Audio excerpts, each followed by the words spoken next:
vamos a pedir al Señor que nos guíe en este tiempo de reflexión en su palabra. Amado Padre Celestial, te damos gracias. Grandes son tus misericordias, grande es tu amor, y lo recibimos, lo experimentamos día a día. Ningún momento es la excepción. Ahora estamos aquí, Señor, y queremos entender tu palabra. Queremos evaluar nuestras vidas. Queremos aceptarla en obediencia. Queremos aplicarla a nuestras vidas. Y no podemos cumplir estos propósitos, oh Dios, si es que tú no nos guías con el poder y la obra de tu Espíritu Santo. Es nuestro anhelo, Dios, que tú hables a nuestras vidas con claridad. Te rogamos que tú guíes este momento de mensaje y reflexión. En el nombre de Cristo Jesús. Amén. Pueden tomar asiento.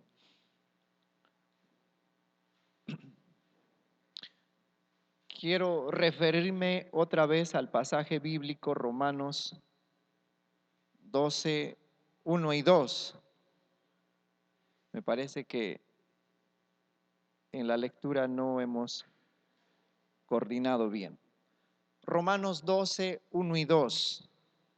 Abramos nuestras Biblias en este pasaje porque este pasaje es el que vamos a desarrollar, el pasaje que voy a explicar y que voy a aplicar también para esta mañana. Romanos 12, verso 1 y 2.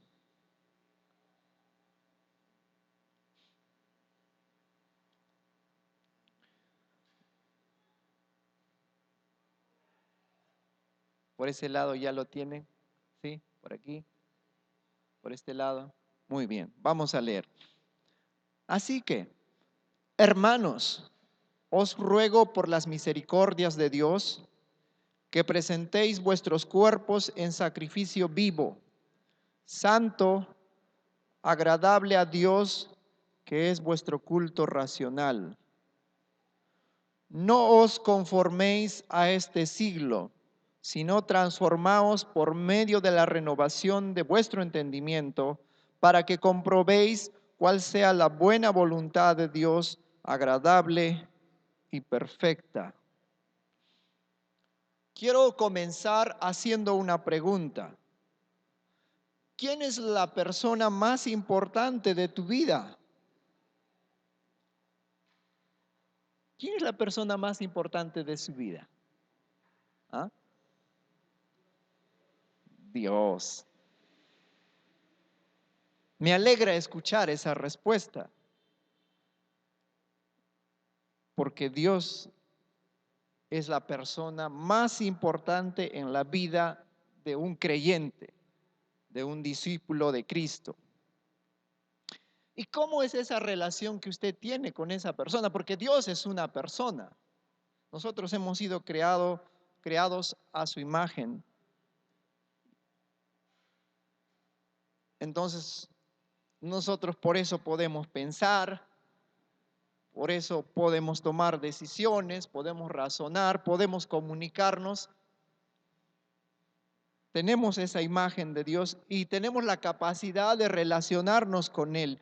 ¿Cómo es la relación que usted tiene con Dios? Si usted dice, afirma con convicción, con emoción, que Dios es la persona más importante de su vida, ¿cómo es o cuál es esa relación que usted tiene con Dios? ¿Qué tipo de relación tenemos para con Él? Durante este mes vamos a estudiar un tema titulado El discípulo cristiano o el creyente en sus relaciones interpersonales. Es decir, cómo nosotros siendo creyentes o discípulos de Cristo nos tenemos que relacionar con los demás. Y si hablamos de relaciones interpersonales, quiere decir cómo nos relacionamos con otras personas. Y creo que la persona más importante en nuestra vida es Dios. Por eso, para este domingo vamos a desarrollar el discípulo cristiano en su relación con Dios.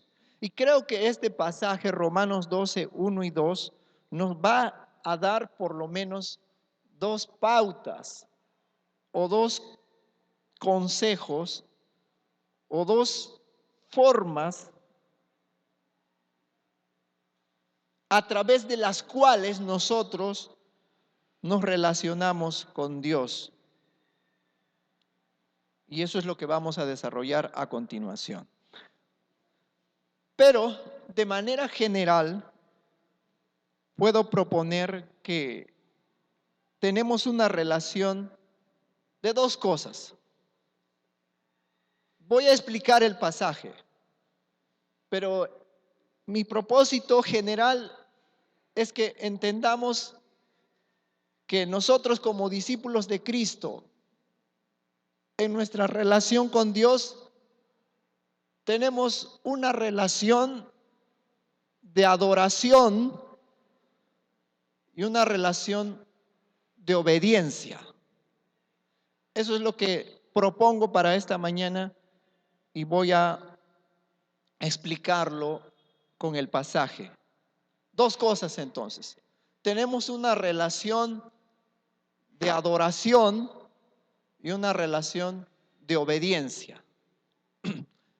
Y vamos a tomar un verso para cada una de estas dos cosas que le propongo. Vamos con la primera. Como discípulos de Cristo, entonces tenemos una relación de adoración. ¿Y en qué tiene base esta relación de adoración? Voy a ir tomando partes del pasaje. El verso 1 lo vamos a dividir en tres partes. Y con base en estas tres partes, propongo de manera general que nuestra relación con Dios es, en primer lugar, una relación de adoración. Es decir, nosotros como discípulos de Cristo estamos llamados a adorar a Dios. Y vamos a entender la adoración a la luz de Romanos 12:1, un poco más allá de lo que normalmente queremos muchas veces entender como adoración. Porque muchas veces hemos entendido que la adoración solamente es venir a un culto y cantar, orar y hacer todas las cosas que normalmente hacemos en un culto. Pero cuando vemos la adoración a la luz de Romanos 12:1, nos vamos a dar cuenta que la adoración a Dios tiene que ver con mucho más que eso. La adoración a Dios tiene que ver con algunas cosas que voy a desarrollar a continuación. Entonces, en primer lugar, tenemos una relación de adoración hacia Dios. Pero esta relación de adoración es una relación por amor. Leamos con atención la primera parte del verso 1. Ustedes tienen, si alcanzan a ver en la pantalla, otra versión bíblica un tanto diferente a la que tienen en Reina Valera. Es una versión literal. He tratado de traducir de forma literal el texto griego y ponerlo también de una manera que también pueda entenderse. Dice la primera parte del verso 1: por consiguiente, ruego a ustedes, hermanos, por las misericordias de Dios. Después de desarrollar en los capítulos anteriores toda la doctrina de la salvación, la justificación por fe, después de demostrar que tanto judíos como gentiles necesitan la salvación solo a través de Cristo y nada ni nadie más puede salvarlos que solamente Cristo, Pablo ahora le dice a los creyentes: por consiguiente, o con base en todo lo que he estado desarrollando, con toda esa base, yo les ruego a ustedes, hermanos, por las misericordias de Dios. La palabra que Pablo utiliza para ruego significa también alentar, animar, exhortar. Entonces Pablo también está alentando a los creyentes, está animándolos, los está exhortando, los está llamando, los está invitando, los está invocando. El apóstol Pablo es como alguien que ruega, que anima continuamente a sus lectores. Y Pablo le ruega, le anima, le alienta a los creyentes de Roma, pero lo hace apelando a la misericordia o a la compasión de Dios.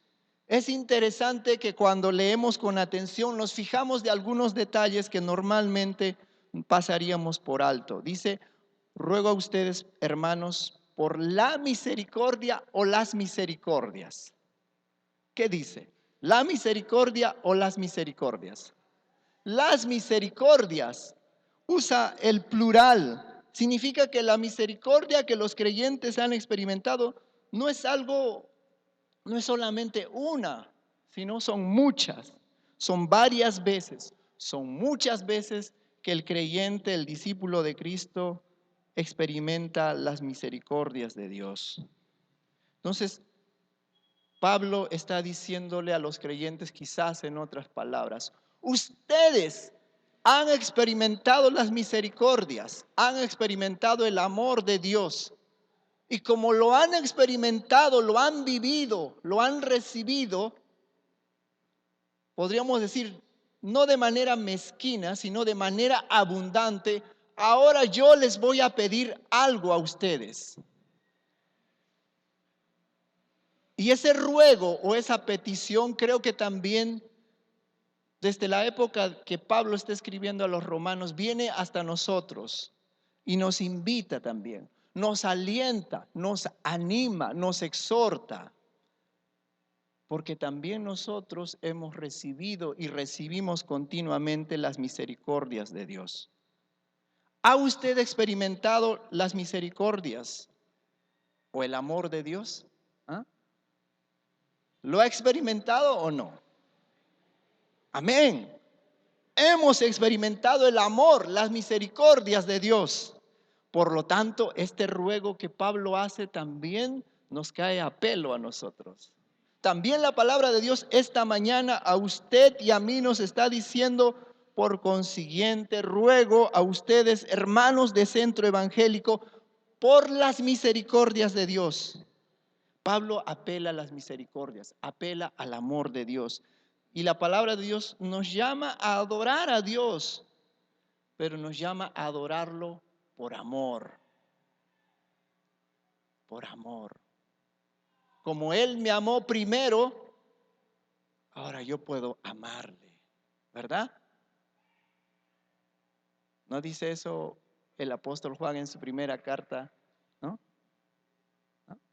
Hemos recibido el amor de Dios y por eso ahora podemos amar a Dios. Muy bien, entonces tenemos una relación de adoración por amor. Nadie le puede obligar a amar a Dios. Yo no puedo cogerle del pecho y decirle, ama a Dios. Lo natural es que si usted, estimado hermano y hermana y oyente, ha experimentado el amor de Dios, usted lo va a amar también.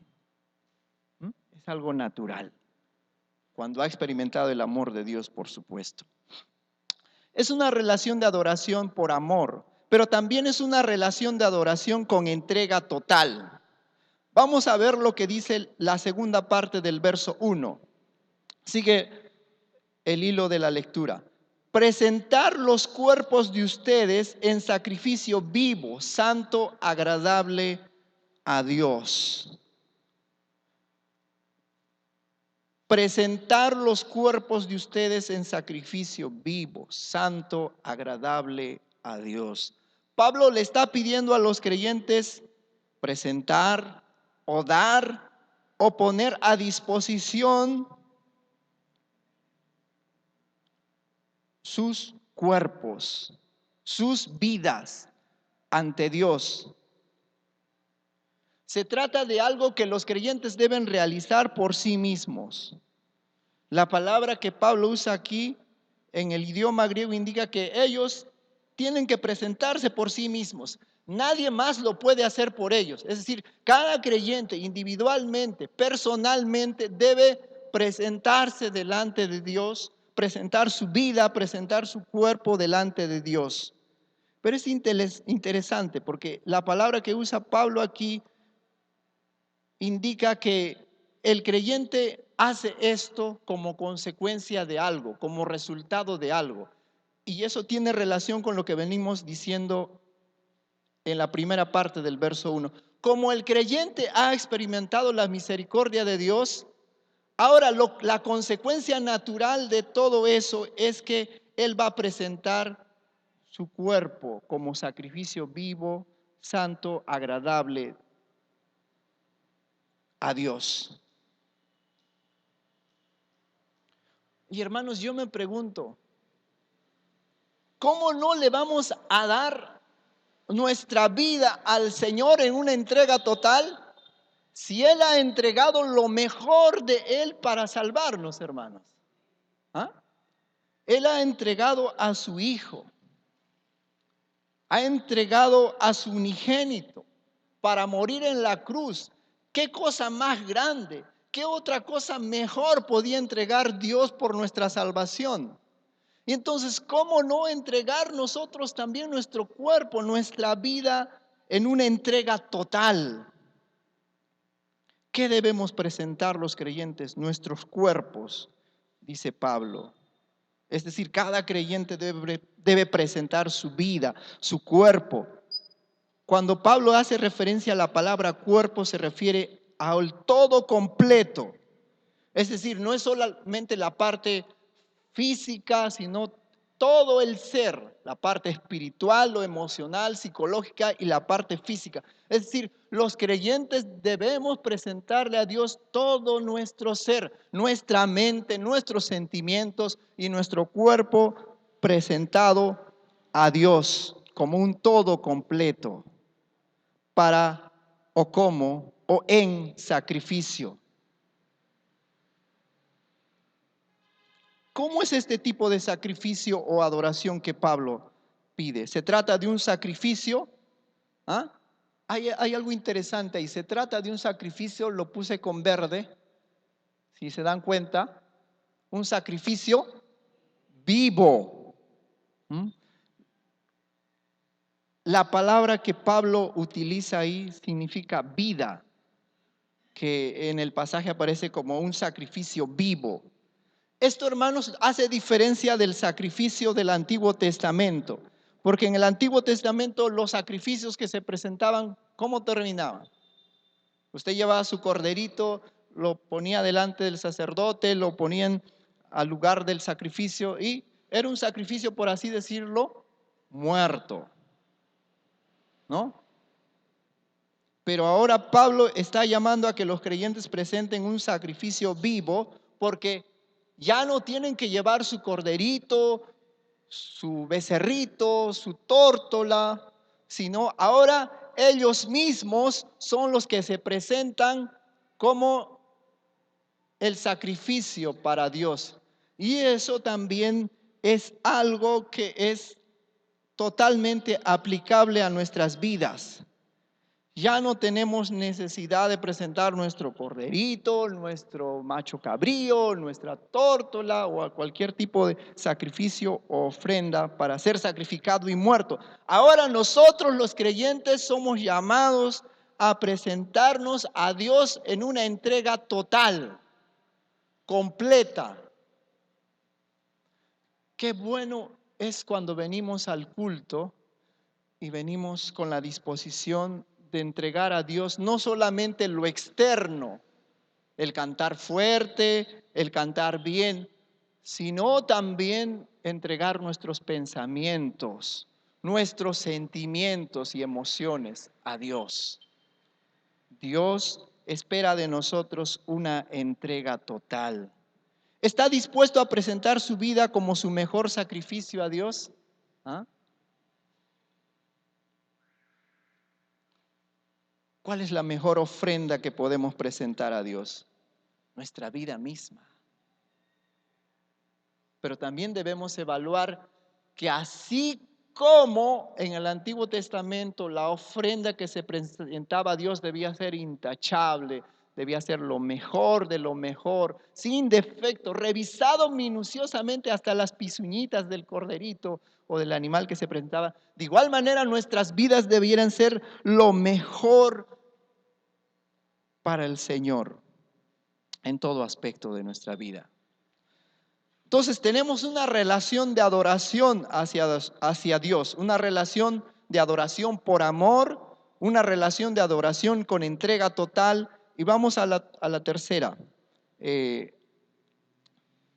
Vamos a la tercera parte del verso 1, que es el culto espiritual de ustedes.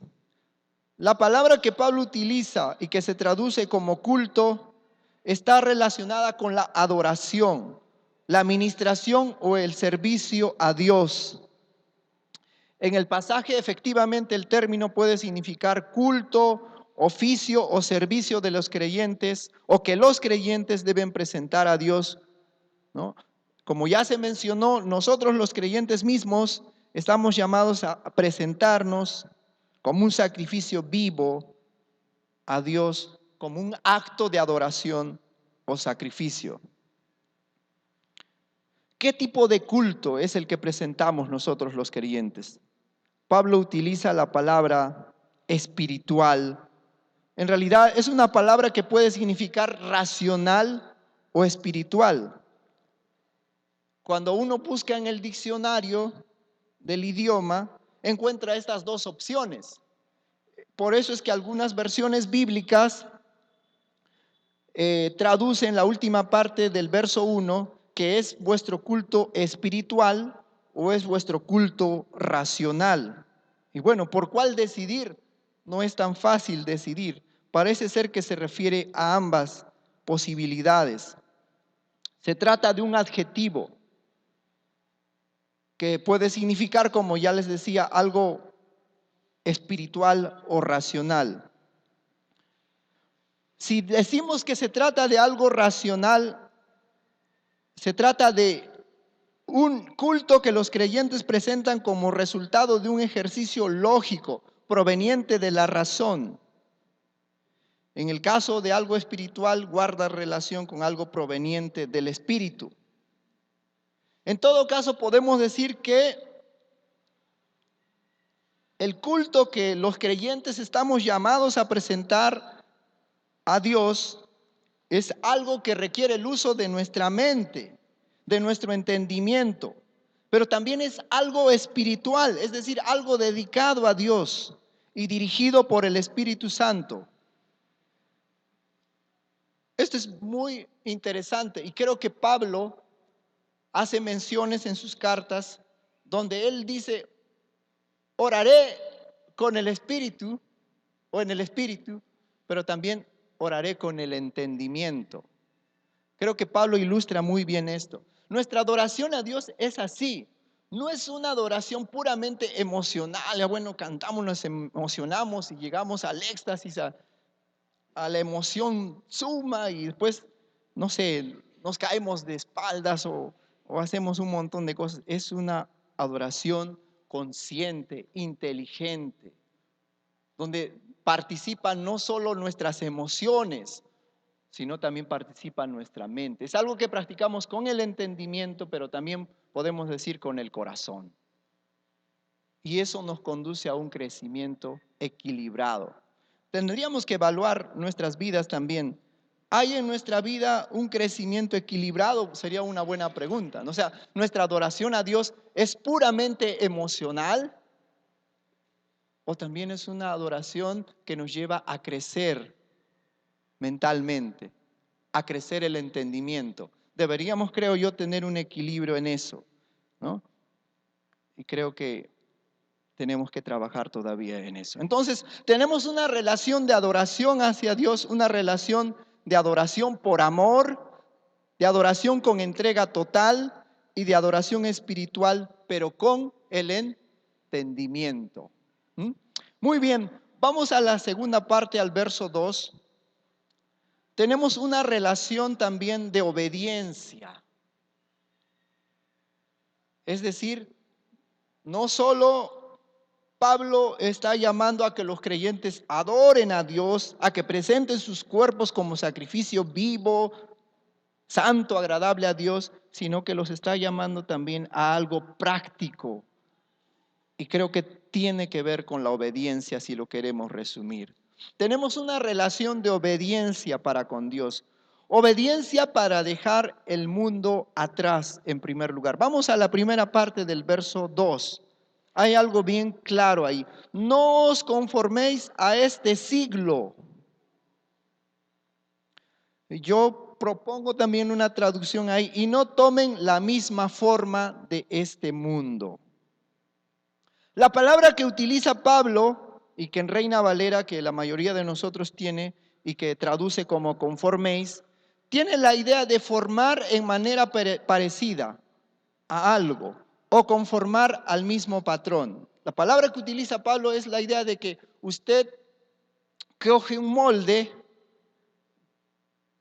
de una figura X, no sé, de una estatuilla, de una imagen, y toma ese molde y forma algo parecido al molde.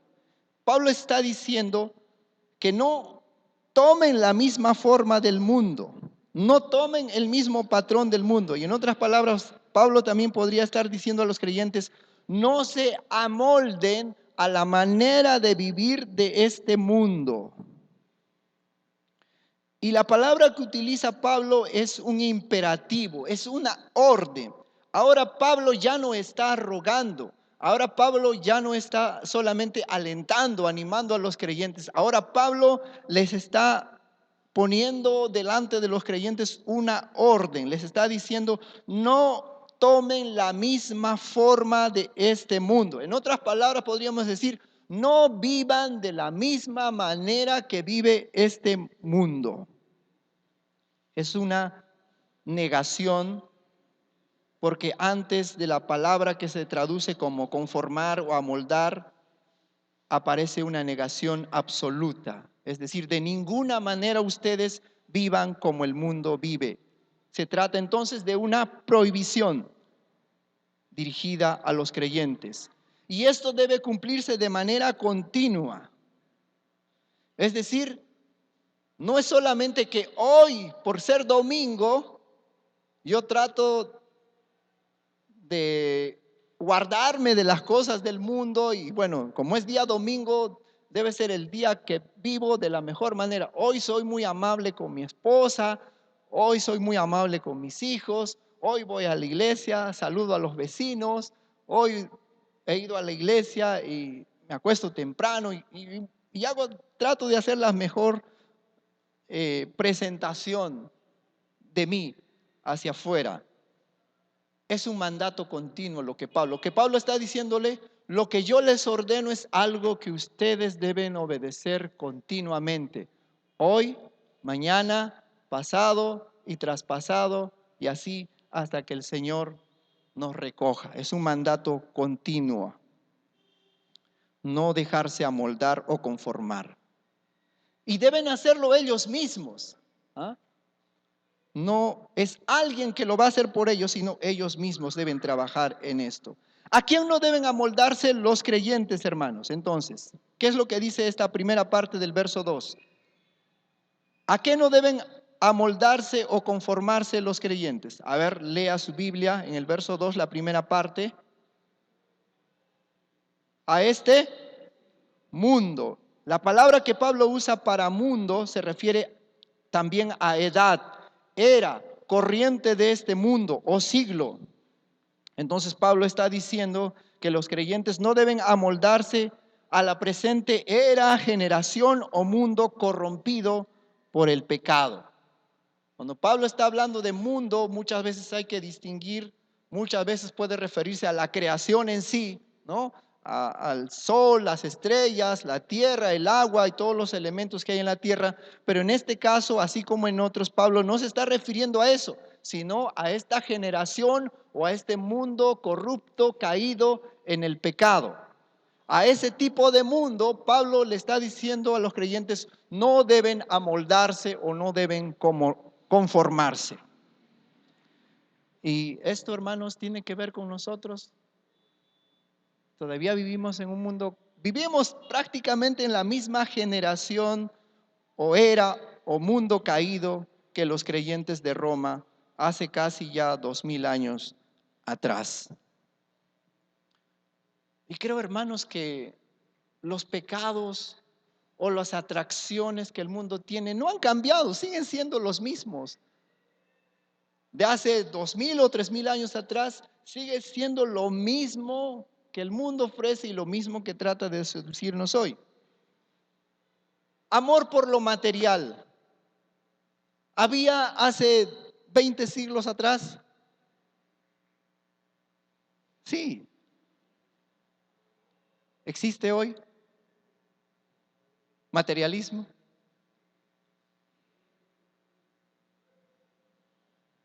Sí.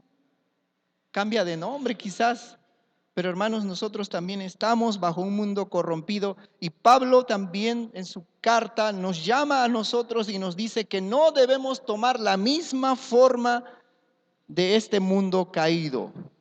Entonces tenemos una relación de obediencia, obediencia para dejar el mundo atrás.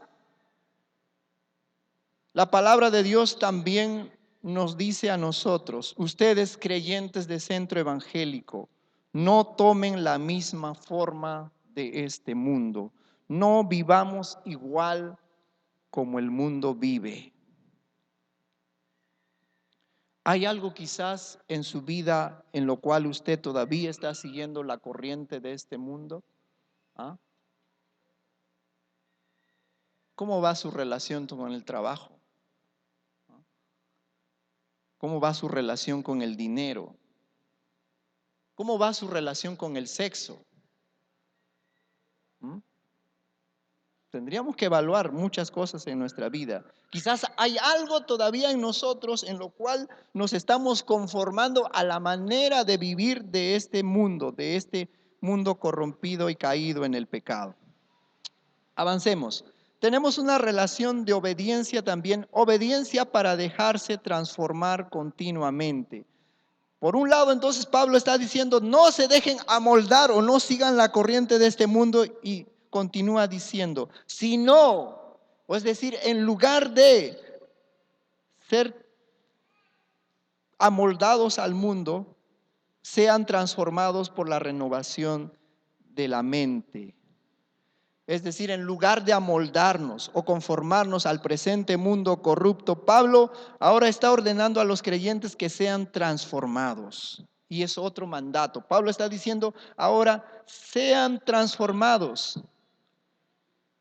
Esta palabra puede significar también transformar o transfigurar. Entonces los creyentes debemos estar siendo transformados o cambiados de parecer o apariencia continuamente. El creyente ha entrado en un proceso de transformación continua. Hermanos, no podemos seguir siendo los mismos que éramos hace 20 o 10 o 8 o un año o un día atrás. Nuestras vidas deben estar en un continuo crecimiento. Tendríamos que evaluar nuestras vidas, creo yo, continuamente. ¿Cuánto he crecido? No en talla, yo he crecido un poco más que algunos de ustedes, ¿no? Pero no me refiero a eso, sino cuánto he crecido en la fe, cuánto he crecido en madurez. En lugar de conformarnos al mundo, Pablo ahora está diciéndonos, sean transformados por la renovación de la mente. Es decir, ustedes tienen que estar en un proceso de continuo crecimiento, de continuo cambio de apariencia. Es decir, si antes en el barrio me conocían como el gruñón, ahora debo estar cultivando un carácter afable, amable, respetuoso hacia los demás. Es solo un ejemplo. Pero ¿por medio de qué deben ser renovados los creyentes? Sigue respondiéndonos Pablo, por medio de la renovación de la mente.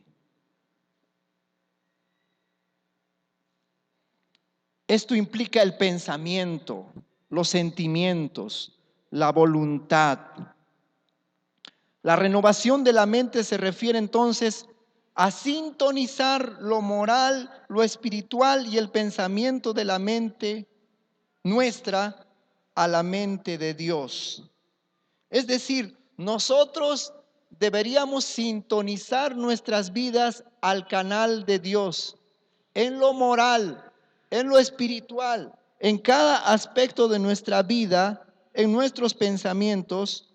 Dios tiene un canal, por así decirlo, de santidad, de práctica del amor, de una conducta agradable a Él, y nuestras vidas que están en otro canal cada día deben sintonizar en todos los aspectos con el canal de Dios.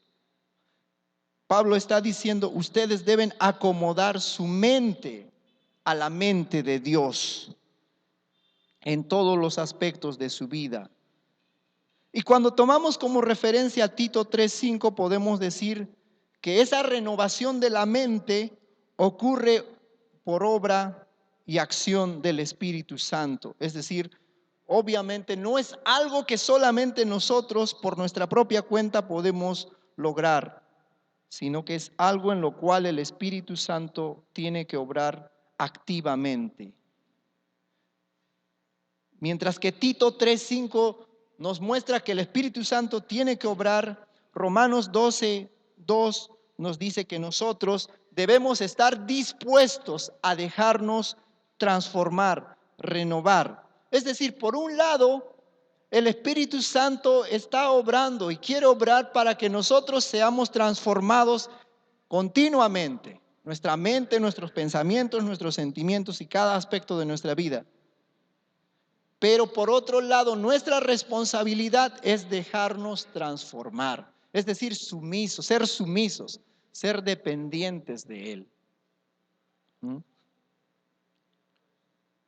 Entonces quiere decir que cuando yo no maduro, cuando yo no crezco, cuando no estoy experimentando una transformación continua, no quiere decir que el Espíritu Santo esté fallando o Dios no esté haciendo su labor, sino que de alguna manera yo estoy siendo rebelde y no estoy dejando que el Espíritu Santo trabaje en mi vida. ¿Y cómo puedo ser rebelde? Precisamente cuando me conformo a la manera de vivir de este mundo. Que cuando Dios me dice practica el perdón, yo todavía estoy en el rencor y en el resentimiento. Que cuando Dios me dice y me enseña que aprenda a controlar el sexo en mi vida, yo todavía soy dependiente del sexo o esclavo del sexo. Entonces, ¿cómo yo dejo que el Espíritu Santo, que Dios siga trabajando en mi vida? Entonces yo me pongo a disposición de Él. Dejo que Él trabaje en mi vida, que Él moldee mi vida. Entonces tenemos una relación de obediencia para con Dios. Obediencia para dejar el mundo atrás. Obediencia para dejarnos transformar continuamente. Y obediencia para vivir finalmente en la voluntad de Dios. Dice al final del verso 2, para que puedan comprobar ustedes cuál es la voluntad o el querer de Dios. El propósito de la renovación de nuestra mente, la mente del creyente, es que podamos o sepamos o podamos comprobar o distinguir o examinar cuál es la voluntad de Dios, cuál es el querer de Dios, qué es lo que a Dios le agrada.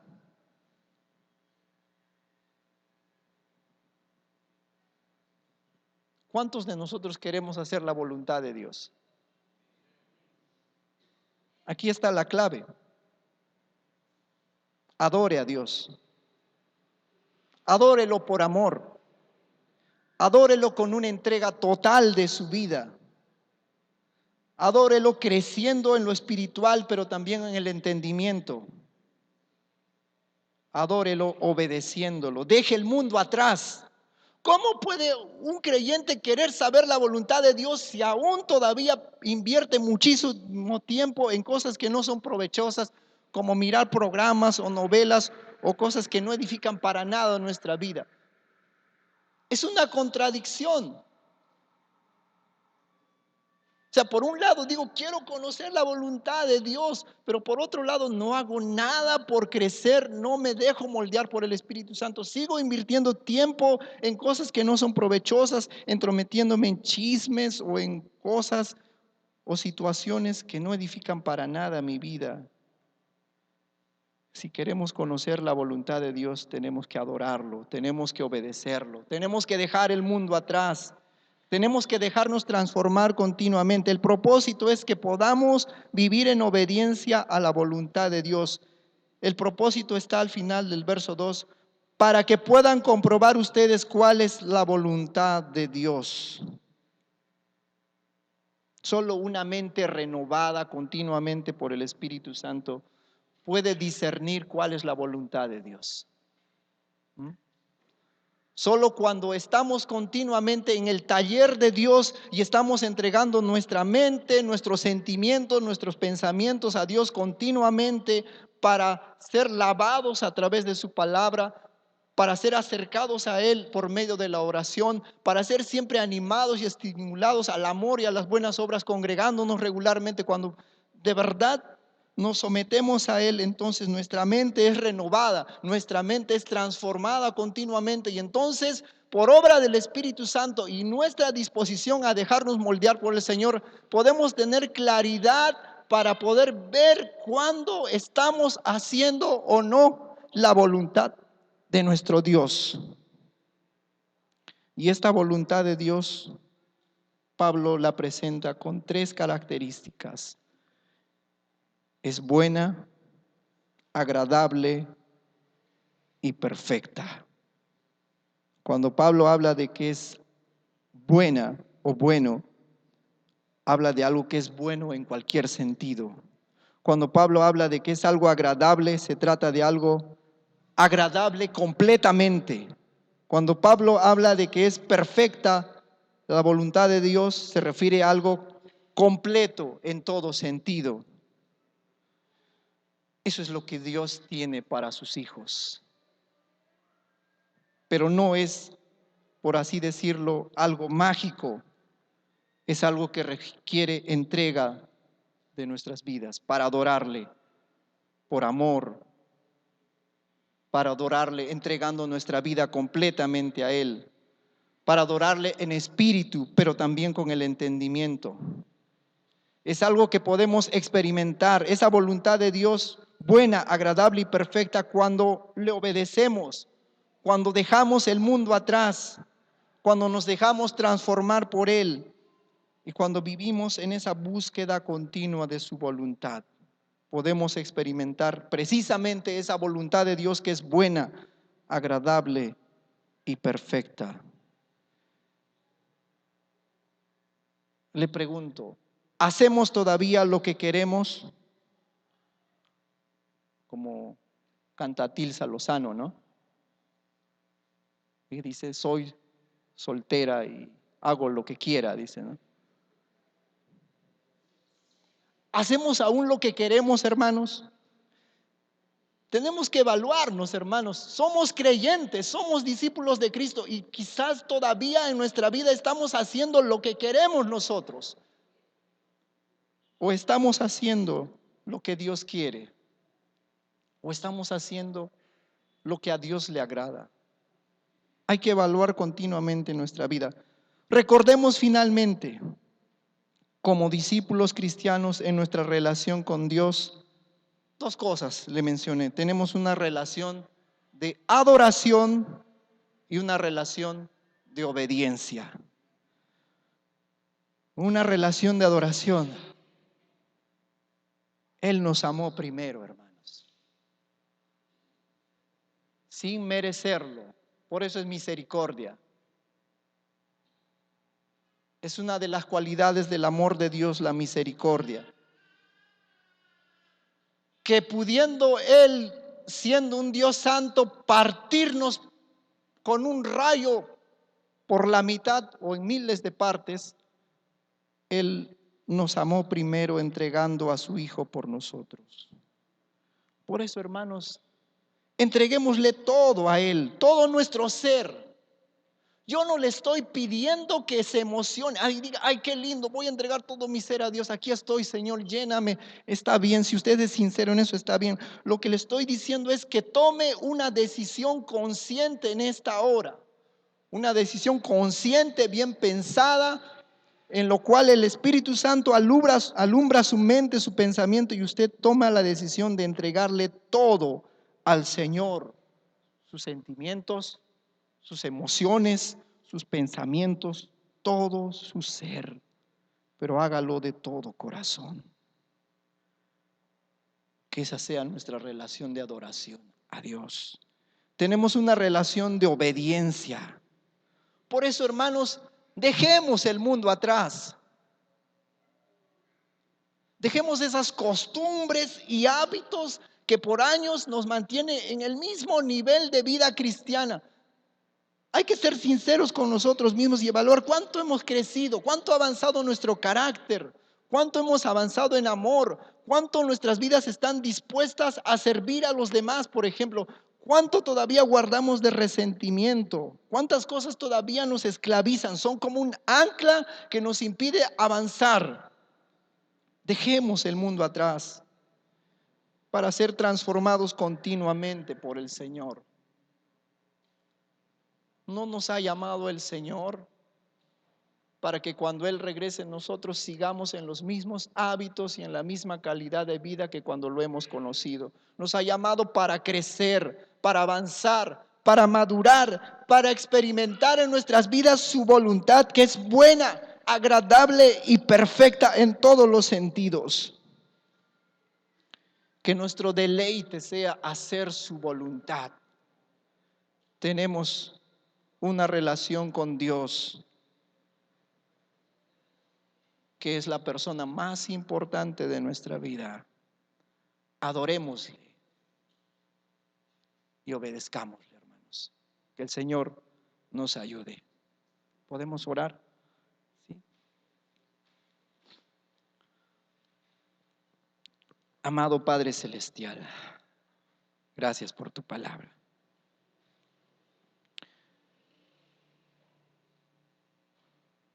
¿Qué sería de nosotros, Señor, si no hubiésemos experimentado tu gran amor y tus misericordias? ¿Dónde estaríamos, Señor, hoy? Pero por tu gracia, por tu misericordia, nos has alcanzado.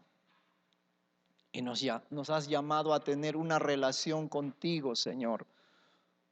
Y entendemos esta mañana por tu palabra que en esa relación contigo nos llamas a adorarte. No quieres imponernos, Señor. En esta mañana has querido alentarnos. Has querido que consideremos tus misericordias y que considerando tus grandes misericordias te adoremos por amor, porque nos amaste primero, Señor.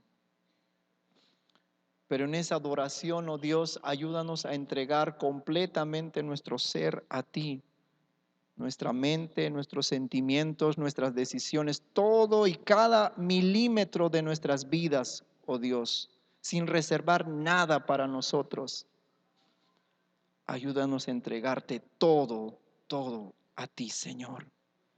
Ayúdanos a crecer, Señor, equilibradamente, que podamos crecer espiritualmente, pero también en el entendimiento. Ayúdanos, Señor, porque entendemos que tenemos una relación en la cual nos llamas a la obediencia y nos llamas a dejar el mundo atrás, oh Dios. Ayúdanos a dejarlo.